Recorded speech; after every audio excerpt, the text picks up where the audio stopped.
नमस्कार, मी ॲडव्होकेट सतनाम सिंग रजगोत्रा, अध्यक्ष ठाणे सहकार वकील संघटना, आपणा समक्ष नवीन विषयासह महाराष्ट्र सहकारी संस्थाच्या नियमात झालेल्या सुधारणाबाबत आज आपणा समोर विषय ठेवणार आहे. विषय आहे मेंटेनन्स व रिपेअर. आज जे नवीन नियम आलेले आहेत 30 जूनपासून सर्व महाराष्ट्रात लागू झालेले आहेत.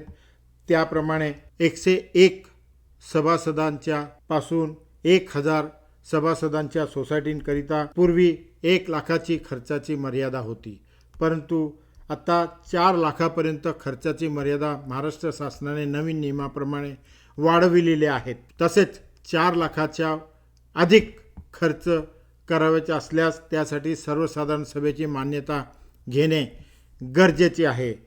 यापुढील 1001 ते इतर सोसायट्यांसाठी खर्चाची मर्यादाची माहिती घेण्याकरिता आपणास पुढील रील पाहणे व सदरची रील शेअर करणे. धन्यवाद. जय हिंद, जय महाराष्ट्र.